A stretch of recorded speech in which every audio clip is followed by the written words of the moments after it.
यहाँ पर कहा जाता है कि इस्लाम धर्म के अंदर जिहाद की बहुत चर्चा हुई है और वो सिर्फ कुरान शरीफ के अंदर नहीं है, वो महाभारत के अंदर जो गीता का जो भाग है उसके अंदर भी श्री कृष्ण की अर्जुन को भी जिहाद की बात ही कहते हैं। अस्सलामु अलैकुम नाजरीन, सलामती हो आप पर जहां भी आप हों। कांग्रेस के सीनियर लीडर शिवराज पाटिल ने गीता में जिहाद से मुताल्लिक जो बयान दिया था, इससे कांग्रेस ने किनारा कशी इख्तियार कर ली है। वाज़ेह रहे कि शिवराज पाटिल ने बुध के रोज़ दिल्ली में कांग्रेस की सीनियर लीडर और साबिक मरकज़ी वज़ीर मोहसिना क़ुदवाई की एक किताब की रस्मी इजरा की तकरीब में खिताब करते हुए कहा था कि जिहाद से मुताल्लिक नज़रिया सिर्फ इस्लाम ही में नहीं बल्कि भगवद गीता और ईसाई मज़हब में भी है। उन्होंने मज़ीद कहा कि महाभारत में श्री कृष्ण ने भी अर्जुन को ताकत के इस्तेमाल यानी जिहाद का सबक पढ़ाया था। शिवराज पाटिल के इस बयान पर बीजेपी ने हंगामा खड़ा कर दिया। बीजेपी ने कांग्रेस से वजाहत तलब की कि क्या कांग्रेस का भी यही मौक़िफ़ यानी स्टैंड है जो कि शिवराज पाटिल का है। पहले आप ये सुन लीजिए कि शिवराज पाटिल ने क्या कहा था, उसके बाद कांग्रेस की जानिब से जारी की जाने वाली वजाहत पेश की जाएगी। यहाँ पर कहा जाता है कि इस्लाम धर्म के अंदर जिहाद की बहुत चर्चा हुई है। अब ये जो सब कुछ पार्लियामेंट में हम काम कर रहे हैं वो जिहाद को लेकर काम नहीं कर रहे हैं, हम विचार को लेकर काम कर रहे हैं। और जिहाद की बात भी कब आ जाती है, जिहाद की बात तब आ जाती है जबकि सारे मन के अंदर स्वच्छ विचार होने के बाद भी अगर उस प्रकार से काम करने की कोशिश करने के बाद भी अगर कोई वो समझता नहीं है, वो नहीं करता है, तो कहा जाता है को आपको अगर शक्ति का उपयोग करने का है तो वो करना चाहिए। और वो सिर्फ कुरान शरीफ के अंदर नहीं है, वो महाभारत के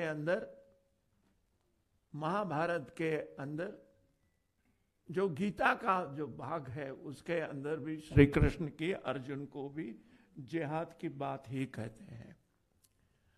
और ये सिर्फ ये जो बात है वो सिर्फ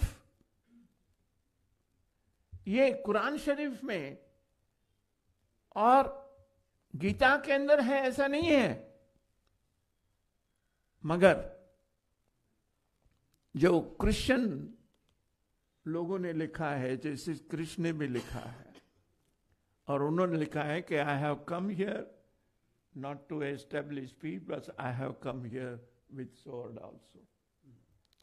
उन्होंने लिखा है यानी सब कुछ समझाने की कोशिश करने के बाद अगर समझ नहीं रहे हैं और वो हथियार लेके आ रहा है तो आप भाग के नहीं जा सकते हैं, उसको आप जिहाद भी नहीं कर सकते हैं और उसको गलत बात भी नहीं कह सकते। ये समझने की जरूरत है।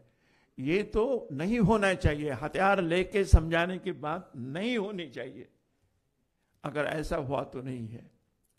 और मोहसिना जी ने अपने किताब में भी यही लिखा है।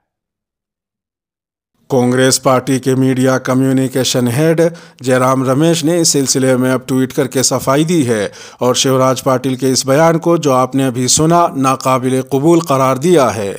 समाजी राब्ते की वेबसाइट ट्विटर पर ट्वीट करते हुए जयराम रमेश ने लिखा, मेरे सीनियर साथी शिवराज पाटिल ने मुबैना तौर पर भगवद गीता पर कुछ तबसरा किया जो नाकाबिल कबूल है। उन्होंने मजीद कहा कि इस मामले में कांग्रेस का स्टैंड साफ है, भगवद गीता इंडियन तहजीब का एक अहम बुनियादी सुतून है। जयराम रमेश का ये भी कहना था कि मैंने अपनी जवानी में भगवद गीता पढ़ी थी और इसे सदियों से इंडियन समाज पर गहरा असर डालने वाली एक सकाफती और फ़लसफ़ी किताब की शक्ल में देखता हूँ। अपनी ट्वीट के साथ जयराम रमेश ने साबिक़ वज़ीर आज़म जवाहरलाल नेहरू की किताब डिस्कवरी ऑफ इंडिया का एक तवील इक़्तिबास भी शेयर किया है जो कि सफ़ा नंबर 110 से लिया गया है। इस इक़्तिबास के ज़रिए गीता की अहमियत को ज़ाहिर करने की कोशिश की गई है। इसके साथ ही वीडियो का इख्तिताम हुआ। सलामती हो आप पर जहाँ भी आप हों।